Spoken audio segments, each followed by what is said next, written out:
पहले चरण के मतदान में मांडर में सर्वाधिक 72.13%, जबकि रांची में सबसे कम 51.5% हुई वोटिंग। झारखंड विधानसभा चुनाव का पहला चरण पूरा हुआ। रांची जिले के 5 विधानसभा क्षेत्र में शहर के मतदाता सुस्त रहे, जबकि ग्रामीण मतदाताओं ने खुलकर मतदान किया। चुनाव आयोग के आंकड़े बताते हैं कि शाम 5 बजे मतदान समाप्त होने के बाद रांची और कांके विधानसभा दो ऐसे विधानसभा है जहां बाकी 3 विधानसभा से कम वोटिंग हुई है।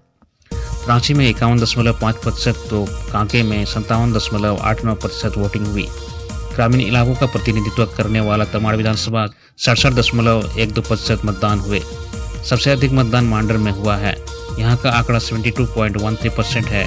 तमाड़ में 67.12% फीसदी वोटिंग हुई। हटिया में भी 58.2% मतदान हुआ है। दक्षिणी छोटानागपुर के अन्य जिलों की प्रमुख विधानसभा की बात करें तो बिशुनपुर में 70.06%, गुमला में 65.46%, सिसई में 71.21%, खूंटी में 69.53%, तोरबा में 67.03%, लोहरदगा में 73.12%, कोलीबिरा में 68.62% और सिमडेगा में 68.70% फीसदी वोटिंग हुई है। झारखंड में मतदाताओं को वोट दिलाने ले जा रहा पिकअप वैन पलटा, 30 व्यक्ति हुए घायल। झारखंड में मतदाताओं को वोट दिलाने के लिए ले जा रहा पिकअप वैन पलट गया, जिसमें 30 लोग घायल हो गए। 17 की हालत गंभीर है, सभी को रेफर कर दिया गया है। घटना पश्चिमी सिंहभूम जिले के सोनवा प्रखंड में हुई।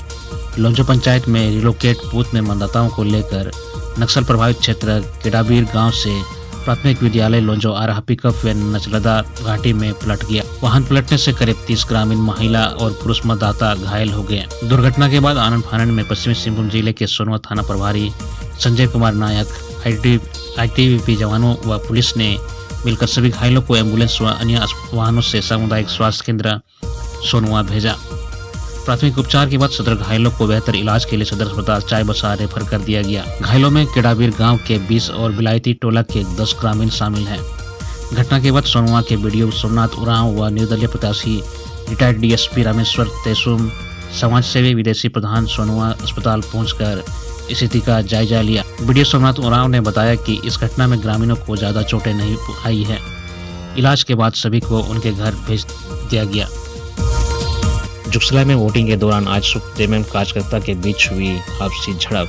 झारखंड विधानसभा चुनाव 2024 के पहले चरण के मतदान के दौरान जुगसलाई विधानसभा सीट पर सुबह के समय आजसू और जेएमएम कार्यकर्ता आपस में भिड़ गए। बताया जा रहा है कि जुगसलाई विधानसभा में बर्मामांझ स्थित मतदान केंद्र केरला पब्लिक स्कूल में आजसू और जेएमएम के कार्यकर्ताओं के बीच झड़प हो गई। वहीं इस दौरान मतदान केंद्र पर मतदाता सूची में नाम नहीं होने के कारण बड़ी संख्या में वोटर भी परेशान नजर आए। इस मामले में आजसू के जिला उपाध्यक्ष कमलेश दुबे ने आरोप लगाया है कि जेएमएम कार्यकर्ता पोलिंग बूथ पर बार बार जा रहे हैं। इस पर जेएमएम के बादल ने कहा कि वो बूथ पर कार्यकर्ताओं को नाश्ता पानी देने गए थे। जब मामले की जानकारी परमामांझ थानेदार के पास पहुंची तो दोनों दलों के नेताओं से बातचीत कर मामले को शांत कराया गया।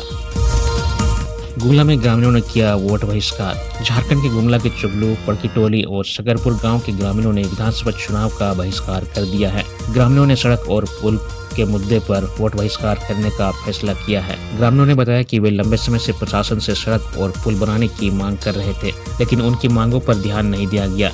इससे ग्रामीण नाराज हो गए और वोट बहिष्कार करने का फैसला लिया। इसके बाद जिला प्रशासन के आला अधिकारी मौके पर पहुंचे। गुमला के सीओ हरीश कुमार और गुमला के थाना प्रभारी सुरेंद्र कुमार चुगलू मौके पर पहुंचे और बूथ संख्या 139 का निरीक्षण किया। साथ ही ग्रामीणों को समझाने का प्रयास भी किया गया, लेकिन ग्रामीणों ने किसी की नहीं सुनी। ग्रामीणों ने कहा कि जब तक डीसी से लिखित आश्वासन नहीं मिलता तब तक वे वोट नहीं करेंगे। इसके बाद उपायुक्त ने डीसी को लिखित आश्वासन देने को कहा ताकि मतदान शुरू किया जा सके। गुमला जिले के बिशुनपुर विधानसभा क्षेत्र के 3 बूथों के 100 से अधिक मतदाताओं के नाम कटने से खड़ा हुआ हंगामा। गुमला के बिशुनपुर विधानसभा क्षेत्र के 289, 290, 291 बूथों पर बीएलओ की लापरवाही के कारण लगभग 110 जीवित मतदाताओं का नाम मतदाता सूची से डिलीट कर दिया गया। जब मतदाता वोटिंग करने पहुंचे तो अपना नाम लिस्ट से कटा देखकर हंगामा खड़ा कर दिया। हंगामे के बाद मतदान पर्यवेक्षक को इसकी सूचना दी गई। सूचना मिलने के बाद उन्होंने बसिया LRDC शेखर कुमार व गुमला पीडीओ आकाश चोपड़ा को मामले की पड़ताल के लिए भेजा। वीडियो ने पड़ताल की तो ऐसे कई मतदाताओं के नाम सामने आए जो मतदान केंद्र में खड़े थे और उनका नाम मतदाता सूची से डिलीट किया हुआ था। BLO की लापरवाही के बाद मतदाताओं को इन बूथों में आज वोटिंग को कैंसिल करने और फिर से सर्वेक्षण और जीवित मतदाताओं के नाम सूची में शामिल करने के बाद मतदान कराने की मांग की है। PM मोदी ने देवघर के सारठ में चुनावी सभा को किया संबोधित। झामुमो कांग्रेस पर साधा निशाना। एक तरफ झारखंड में पहले चरण का चुनाव हो रहा है, वहीं दूसरे चरण के चुनाव का प्रचार अपने चरम पर है। इसी क्रम में PM मोदी ने देवघर के सारठ विधानसभा में चुनावी जनसभा को संबोधित किया। PM मोदी ने इस दौरान हेमंत सरकार को बांग्लादेशी घुसपैठियों के मुद्दे पर घेरा। उन्होंने कहा कि घुसपैठियों ने आपका रोजगार और जमीनी छीना है। PM ने कहा कि इस बार झारखंड की JMM और कांग्रेस का सुपड़ा साफ हो जाएगा। PM मोदी ने सारठ से कांग्रेस पर जमकर निशाना साधा।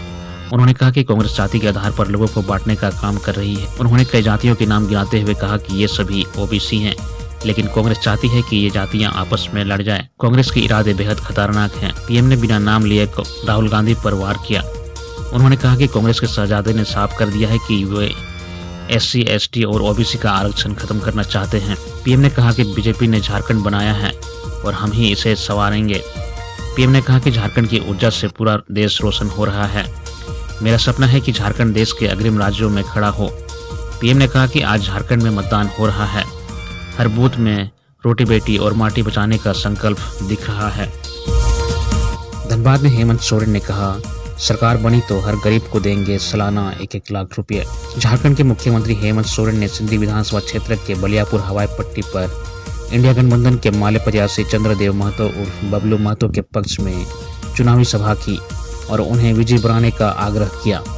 उन्होंने कहा कि गठबंधन सरकार ने प्रवासी मजदूरों, महिलाएं और बहनों समेत हर वर्ग का ख्याल रखा। सरकार बनी तो हर गरीब के खाते में सालाना 1-1 लाख रुपए अगले 5 साल तक भेजे जाएंगे। मुख्यमंत्री हेमंत सोरेन ने कहा कि कोरोना महामारी में उनकी सरकार ने बेहतर कार्य किया। आपदा में भी झारखंड सरकार ने प्रवासी मजदूरों को उनके घर तक पहुंचाया। बस, ट्रेन और हवाई जहाज से उन्हें सुरक्षित झारखंड लाया गया। कोरोना की चपेट में यहाँ के विधायक भी आ गए। सरकार उनका इलाज करा रही है। मुख्यमंत्री हेमंत सोरेन ने कहा कि दोबारा उनकी सरकार बनती है तो दिसंबर से 2500 रुपये खाते में आ जाएंगे। वहीं सम्मान योजना की बढ़ी हुई राशि मिलेगी। हर माँ बहन को आर्थिक रूप से स्वावलंबी बनाने का वे प्रतिबद्ध है। इस दिशा में वे निरंतर प्रयासरत रहे। इस बार गठबंधन के उम्मीदवार चंद्रदेव महतो उर्फ बबलू महतो को वोट देकर विजयी बनाए। महेंद्र सिंह धोनी ने पत्नी साक्षी के साथ JBM श्यामली में किया मतदान। टीम इंडिया के पूर्व कप्तान और झारखंड विधानसभा चुनाव 2024 के स्वीप आइकन महेंद्र सिंह धोनी ने बुधवार को अपने मताधिकार का प्रयोग किया। वे वोट करने के लिए अपने पत्नी साक्षी धोनी के साथ राजधानी रांची के डोरंडा JBM श्यामली पर मतदान किया। महेंद्र सिंह धोनी जब मतदान करने बूथ पर पहुंचे तो उनकी एक झलक पाने को लोग बेताब दिखे। हर कोई सेल्फी लेने की कोशिश में लगा था। कड़ी सुरक्षा में वे बूथ पर पहुंचे और वोटिंग की। इस मौके पर स्वीप आइकन महेंद्र सिंह धोनी के साथ मतदान कर्मियों ने भी फोटो ली। झारखंड सरकार के पूर्व मंत्री सदनू भगत का हुआ निधन। बाबूलाल मरांडी की कैबिनेट का थे हिस्सा। लोहरदगा के पूर्व विधायक एवं झारखंड सरकार के पूर्व मंत्री सदनू भगत का निधन हो गया। बुधवार 13 नवंबर को सुबह 9 बजे उन्होंने अंतिम सांस ली। सदनू भगत का जन्म 19 जनवरी 1946 ईस्वी को हुआ था। सदनू भगत एकीकृत बिहार में वर्ष 1995 में पहली बार लोहरदगा विधानसभा क्षेत्र से विधायक बने थे। दूसरी बार सदनू भगत ने लोहरदगा विधानसभा क्षेत्र से भाजपा की टिकट पर जीत सुनिश्चित की और 15 नवंबर 2000 को झारखंड अलग होने के बाद झारखंड के पहले मुख्यमंत्री बाबूलाल मरांडी के कैबिनेट मंत्रिमंडल में कैबिनेट मंत्री बने। सदनू भगत के निधन की सूचना पर बड़ी संख्या में लोग लोहरदगा ब्लॉक के पास स्थित आवास में पहुंचे और शोक व्यक्त किया। सदनू भगत पिछले समय से अस्वस्थ थे। उनका इलाज चल रहा था।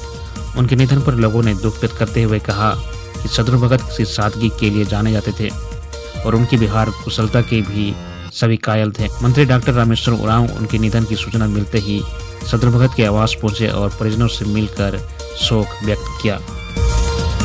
रांची में हरमू नदी के ऊपर केबल स्टे ब्रिज बनकर तैयार। इंजीनियरों ने किया निरीक्षण। रांची के सिरमटोली मेकन फ्लाईओवर में एक और केबल स्टे ब्रिज तैयार हो गया है। मौजूदा ओवरब्रिज के पास हरमू नदी के ऊपर केबल स्टे ब्रिज बना लिया गया है।